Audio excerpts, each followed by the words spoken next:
Vandag is dit Woensdag en die datum is 5 November. Ek hoop dit gaan met jou baie goed. Ek lees vir jou Eksodus 12 vers 7 tot 8.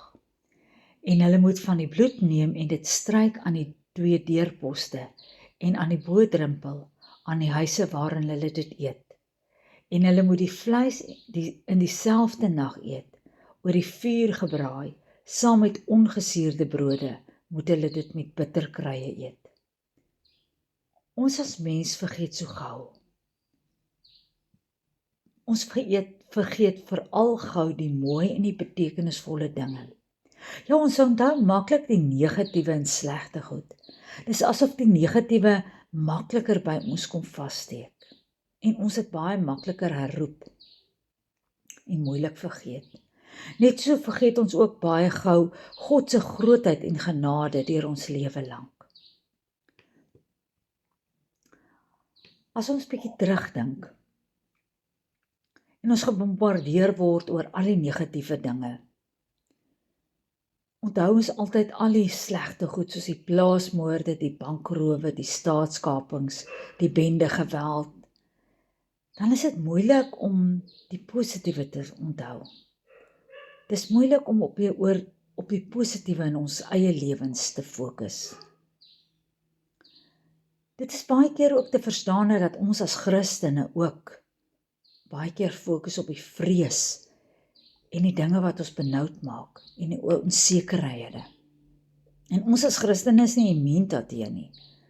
Baie Christene erken ook dat hulle in die storms van die lewe, soos die finansiële krisisse, spanning in hulle familie, die onsekerhede in ons land, ook begin twyfel. Baie van ons as mense roep dan ook uit: Here, dit is genoeg. U woord beloof verlossing. U het gesê dat ek nooit bo my kragte versoek sal word nie. U het gesê dat die uitkoms sal beskik, maar waar is die uitkoms? Waar is die grootheid te midde van hierdie beproewinge wat ek nou beleef? Die volk Israel het waarskynlik hierdie mismoedigheid erken en geken. Hulle was onderdruk deur 'n gewetenlose farao, wat hulle as slawe mishandel het. Die uitverkore volk van God het geen mag of krag of seggenskap in Egipte gehad nie. Meegesleer deur 'n vloed van moedeloosheid, het hulle sommer ook maar dikwels hulp gesoek by Egiptiese gode. Maar God het nie sy volk vergeet nie. Hy hoor hulle hulpgeroep. Hy sien hulle swaar kry. En hy gryp in. Om hulle te herinner aan sy grootheid en dat hierdie verlossing daad in sy mag en krag plaasvind, stel hy 'n fees in om hulle daaraan te herinner. En so kon hulle dit onthou. Ons vier nie meer die Pasga soos God dit vir Jode laat vier het nie, maar elke Sondag vier ons steeds fees. Elke Sondag kom herinner die Here ons aan sy liefde en trou. Wanneer ons eredienste elke Sondag hou, Christelike feesdae, nagmaal en die doop vier, is alles feesgeleenthede sodat ons kan onthou: God is met ons. Die Christelike feeste en eredienste vier God se verlossingswerk. Ten diepste is die erediens en ander Christelike feeste 'n gemeentelike viering vir ons verlossing. Die verlossing wat Jesus Christus vir ons bewerk het. Buite in die wêreld met al die krisisse en tragiese gebeure, verloor Christene baie keer hulle hoop. Soveel dinge verander binne onsself en al die ou negatiewe goeters wat ons hoor, maak ons moedeloos. En ergens langs die pad vergeet ons van die Here se grootheid en genade.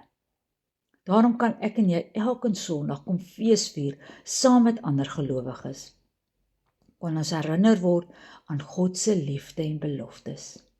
Die gemeenskap van gelowiges is juis daar dat ons saamgebind kan word as God se volk, met wie hy nog op pad stap en wie hy nie vergeet het nie. Jesaja 43 vers 1 tot 3 sê so mooi: Luister, so sê die Here, wat jou geskep het, Jakob, wat jou gevorm het, Israel. Moenie bang wees nie, ek verlos jou. Ek het jou op jou naam geroep, jy is myne. As jy deur water moet gaan, is ek by jou. Deur riviere, hulle sal jou nie wegspoel nie.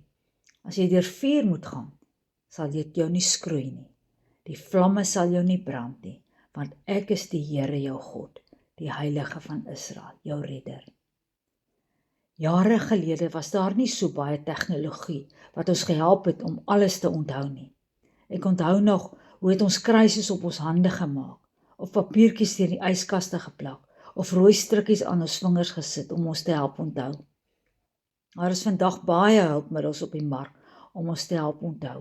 Dagboeke, selfone, tablette, rekenaarprogramme.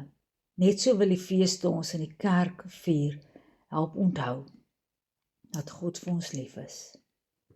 Christus kom elke Sondag by ons in die kerk bymekaar. Tydens hierdie fees kan hy ons help om te onthou dat God by ons is. Hy is met ons. Mag jy dit ook elke Sondag so ervaar. Kom ons bid saam. Dankie Here dat U my telke male kom herinner van U getrouheid in my lewe. Ek herinner myself opnuut weer daaraan dat U 'n getroue God is wat nooit U hande werk laat vaar nie. Amen.